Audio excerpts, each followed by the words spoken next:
Bab 085. Cici terduduk di lantai dan menangis. Ternyata di sekolah ini ada anak pungut, guys. Satu anak perempuan lain bersidekap memandang Cici sinis. Kamu dipungut dari mana? Jalanan. Pengemis kamu? Iya. Rangga berlari mendekati Cici yang dikerumuni beberapa orang anak. Hei, kalian. Minggir. Teriak Rangga, mengurai kerumunan dengan tangannya, sedikit agak kasar dan menyebabkan Lydia, anak perempuan yang menuding Cici pengemis itu terjengkang. Rangga tak peduli, dia memeluk Cici yang sedang terisak di lantai. Kamu mainannya kasar, iya. Yuda mendorong bahu Rangga keras hingga pelukannya pada Cici terlepas. Yuda tak terima karena Lydia yang dia suka dibuat terjengkang oleh Rangga. Siapa yang mulai duluan? Tantang Rangga berani. Dia tidak suka Cici dibuat menangis oleh mereka. Sama-sama anak pungut aja belagu. Timpal Yuda disusul anggukan teman-temannya. Yuda kembali mendorong bahu Rangga tapi kali ini Rangga berhasil menepis tangan Yuda lalu memelintirnya. Au, aduh. Yuda meringis kesakitan. Teman-teman Yuda tak terima, mereka akhirnya menyerang Rangga ramai-ramai. Anak-anak itu berkelahi. Rangga nyaris tersudut. Untung saja ada guru yang melihat lalu melerai perkelahian mereka. Dia yang nyolot duluan, Miss. Yuda memfitnah Rangga. Mereka menghina adikku. Bantah Rangga. Dia bohong, Miss. Lydia dibuat terjengkang sama Rangga. Masa anak cowok beraninya sama cewek? Aku belain Lydia, Miss. Elak Yuda pongah. Miss Tantri sibuk melerai anak-anak didiknya, sementara di kejauhan, ada seorang wanita memakai syal di kepala dan kacamata hitam sedang tersenyum. Wanita itulah yang menyebarluaskan pada Yuda dan Lydia jika Rangga dan Cici adalah anak pungut. Miss Tantri adalah salah satu guru yang selalu membela anak yang orang tuanya paling berpengaruh di sekolah. Siapa orang tua Yuda dan Lydia? Ayah Lydia seorang pejabat daerah, sementara ayah Yuda menjabat sebagai manajer purchasing di sebuah perusahaan besar dan ternama. Rangga, Cici, kalian anak baru di sekolah ini tapi sudah membuat masalah. Jaga sopan santun kalian di sini. Ucap Miss Tantri. Rangga kecewa dengan gurunya. Dia hanya mengangguk pasrah. Dia sadar diri, memang benar statusnya hanyalah anak adopsi dan bisa bersekolah di sekolah anak-anak orang kaya adalah suatu keberuntungan. Ayo, Ci, kita ke kantin. Rangga merengkuh bahu Cici yang tangisnya sudah mereda. Sabar, ya. Jangan sedih. Kita memang anak adopsian, kan? Tapi mereka jahat ngatain aku sambil dorong-dorong aku, sahut Cici lirih. Makanya entar kita lebih semangat lagi latihan silat sama Om Hilman. Kalau bisa lebih sering latihan, jadi kalau ada yang dorong-dorong kita bisa lawan. Hibur Rangga. Insiden perundungan di depan toilet tersebut luput dari pembelaan guru. Berlalu dan terlupakan. Tapi selama beberapa hari ke depan, Rangga dan Cici lebih banyak diam. Cici tidak begitu ceria. Saat Lanita bertanya kenapa Cici tampak sedikit pendiam, Cici beralasan lelah karena sekolah. Lanita sebetulnya tidak percaya, tapi dia menghargai jawaban Cici. Besok-besoknya Rangga juga aneh, di dalam rumah dia mengenakan hoodie, kepalanya tertutup dan memakai masker. Kamu kan udah sembuh, ngapain pakai hoodie dan masker lagi? Sharon pun ikut heran. Rangga hanya menggeleng. Lanita semakin curiga. Sikap kedua anaknya agak aneh. Dia menemui Hilman, karena Rangga kerap rajin latihan bela diri. Hilman pun mengatakan demikian, saat latihan, Rangga enggan melepas jaket dan masker. Sifat Lanita yang selalu penasaran akan sesuatu membuatnya tak ingin berlama-lama dalam rasa penasaran. Lanita mengetuk kamar Rangga. Rangga membukanya, Lani masuk dengan senyum cerah. Nah, di kamar pun Rangga masih saja mengenakan hoodie dan masker. Matikan saja aknya, iya. Kamu kedinginan karena pakai AC makanya kamu pakai hoodie terus, kan? Rangga diam. Lanita mematikan AC lalu duduk di tepi tempat tidur Rangga. Kamu lagi ngapain barusan? Lagi belajar, Ma. Lanita melihat ke meja belajar, memang ada buku paket yang terbuka. Sini, Mama mau bicara. Lanita melambai. Rangga perlahan mendekat dan duduk di sebelah Lanita. Kamu senang tinggal di sini? Rangga mengangguk. Apa di sekolah semua baik-baik saja? Bagaimana dengan teman-temanmu? Apa mereka menyenangkan? Rangga kembali mengangguk. Syukurlah. Lanita membelai kepala Rangga. Jangan sungkan bilang sama mama dan papa kalau ada sesuatu. Kami adalah orang tuamu. Berhak menjaga dan melindungi kalian apapun yang terjadi. Jika ada yang sakit, bilang. Jika kalian mendapat perlakuan tak menyenangkan di luar rumah, kalian harus bilang, ya. Ucap Lanita lembut. Rangga mengangguk sembari tertunduk. Kamu sayang mama? Tanya Lani lagi. Sayang, ma. Lani memeluk Rangga. Oke, kalau kamu sayang mama, katakan terus terang kenapa tingkahmu aneh. Sudah 2 hari kamu selalu saja memakai hoodie dan masker di dalam rumah. Penyakit kulitmu kambuh lagi. Rangga menggeleng. Lalu kenapa? Rangga diam saja. Kalau mama minta kamu buka hoodie dan masker apa kamu bersedia? Rangga terdiam. Rangga, panggil Lanita lembut. Perlahan Rangga membuka masker, masih dengan posisi tertunduk. Lalu dia membuka hudainya. Alangkah terkejut Lani melihat dagu hingga leher Rangga tampak lebam. Juga lengan Rangga memiliki lebam dan luka baret. Kamu kenapa? Lanita bertanya kaget. Jatuh. Rangga diam saja. Rangga, jawab mama. Kenapa ada lebam dan luka di wajah dan lengan kamu? Suara Lanita sedikit tegas. Rangga berantem sama teman-teman di sekolah, ma. Cici muncul di balik pintu kamar Rangga yang tidak tertutup. Wajah Cici takut-takut melihat Lanita. Berantem. Gara-gara apa kamu berantem sama teman kamu, Rangga tetap saja diam. Rangga. Maaf, ma. Aku hanya ingin mencoba pelajaran bela diri yang diajarkan Om Hilman, jawab Rangga.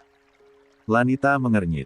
Kamu belajar bela diri bukan untuk disombongkan, sayang.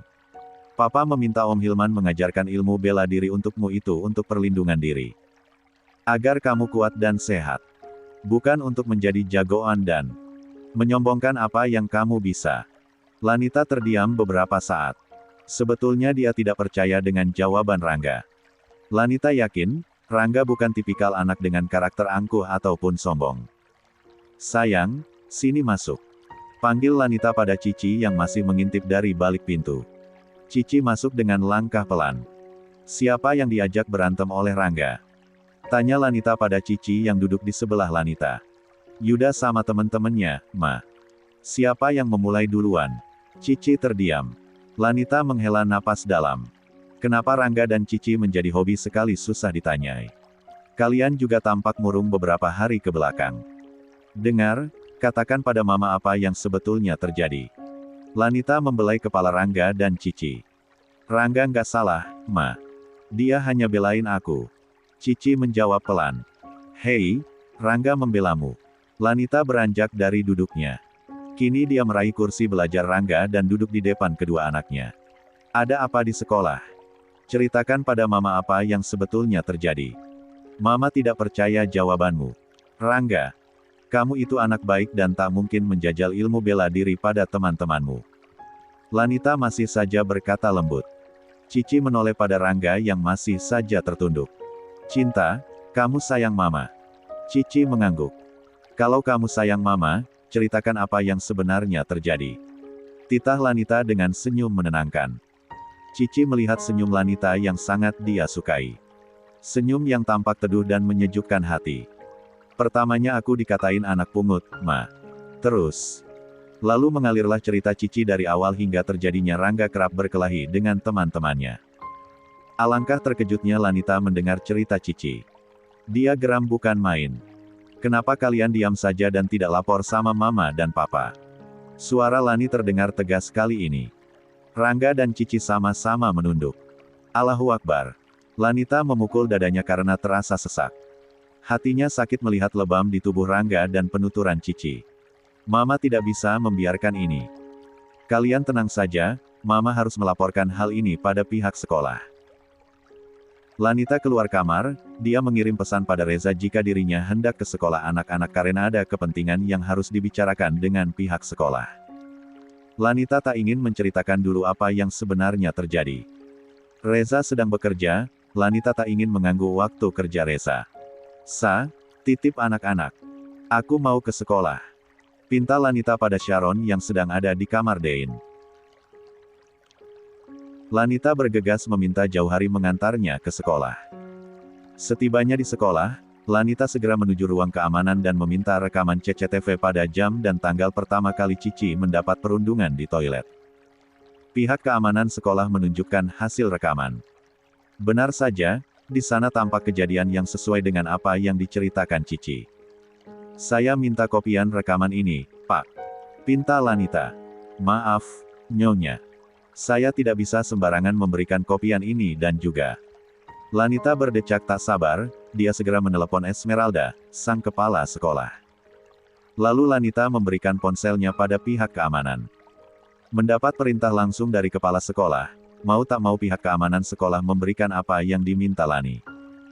Terima kasih sekali atas kerjasamanya, Mrs. Esmeralda. Saya minta besok orang tua Yuda dan Lydia dipanggil ke sekolah.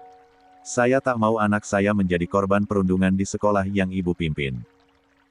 Juga tindakan tegas untuk Miss Tantri yang membiarkan tindakan Yuda dan Lydia hingga kedua anak itu merasa menang karena pembelaan Miss Tantri pada mereka. Ucap Lanita tegas namun tetap sopan dan bersahabat. Lanita mengakhiri panggilan.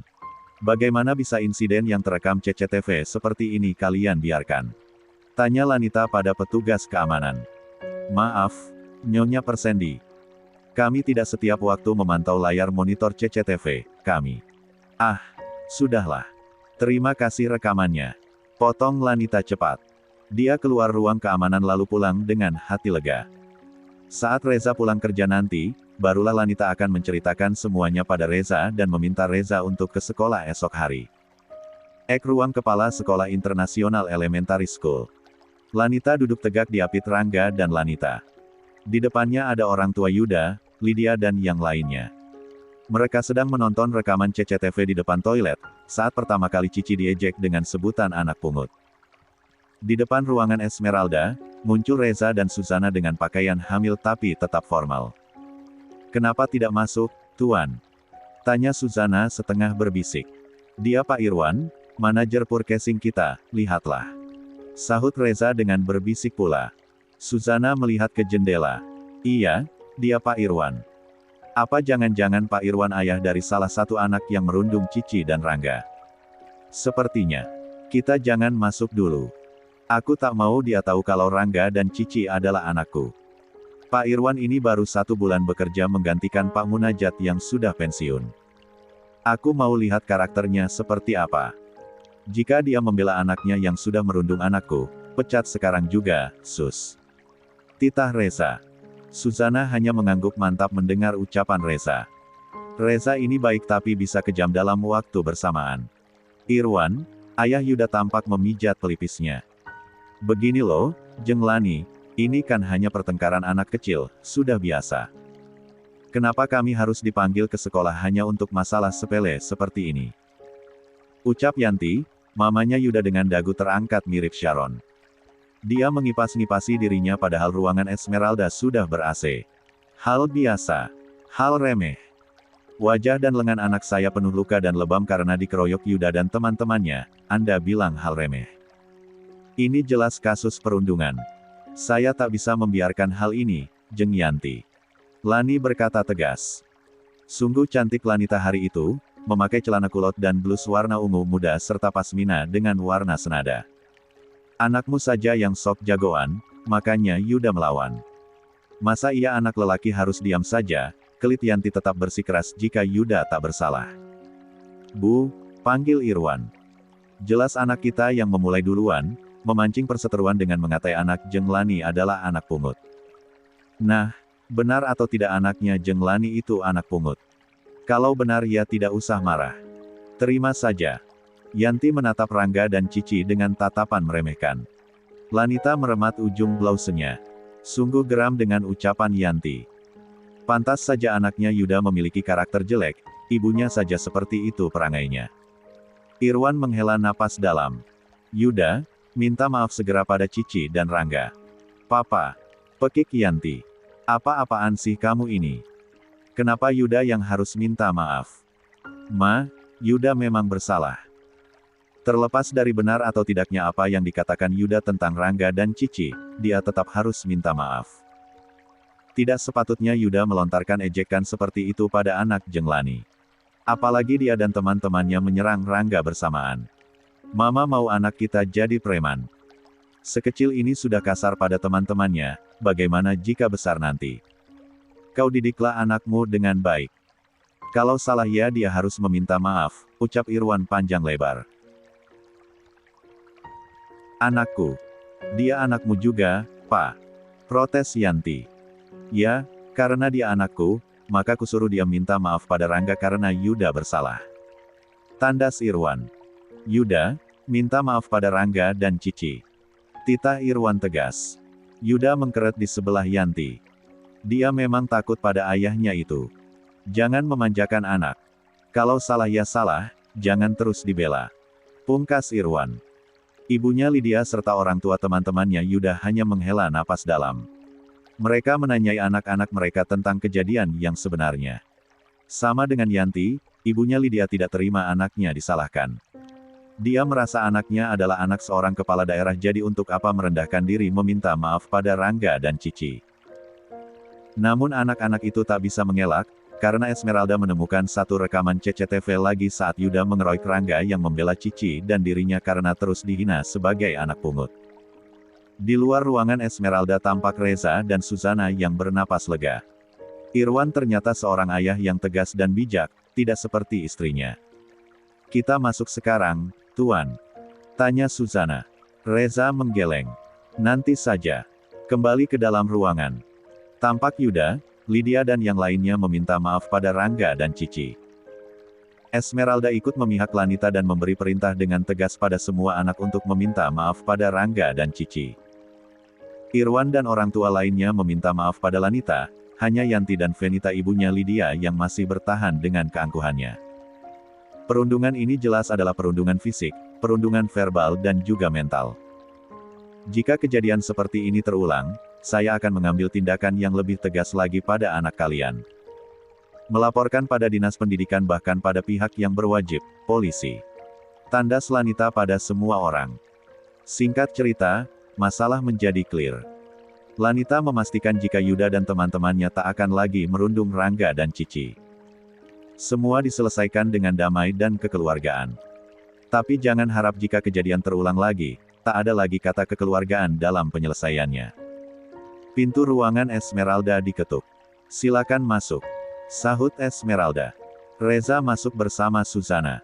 Irwan yang jelas mengenal siapa Reza dan Suzana tampak terkejut. Tuan Reza. Seru Irwan berdiri dan mengangguk pada Reza. Halo, Pak Irwan. Kita bertemu di sini. Sahut Reza santai sembari duduk di sebelah Cici dan mengusap bahu Lanita. Maaf, Papa telat, sayang. Dia siapa, Pak? Tanya Yanti dengan wajah keheranan. Bos besar, pemilik perusahaan tempat baru aku bekerja, jawab Irwan. Yanti terbelalak. Dia menurunkan tumpang kakinya. Dagunya yang sedari tadi tengadah segera diturunkan lalu mengangguk tersenyum super ramah pada Reza dan juga Lanita. Yuda sendiri semakin mengkeret. Ternyata Rangga dan Cici adalah anak dari atasan tertinggi tempat ayahnya bekerja. Venita, Ibu Lydia pun tak kalah terkejut. Dia tentu saja tahu siapa Reza Darmawangsa. Sokongan dana untuk kampanye suaminya menjadi kepala daerah berasal dari kucuran keluarga Darmawangsa. Venita dan Irwan menundukkan kepala hormat pada Reza. Tak ada bantahan. Karisma Reza. Darmawangsa menenggelamkan keangkuhan para orang tua yang sebelumnya bersikukuh jika anaknya tidak bersalah.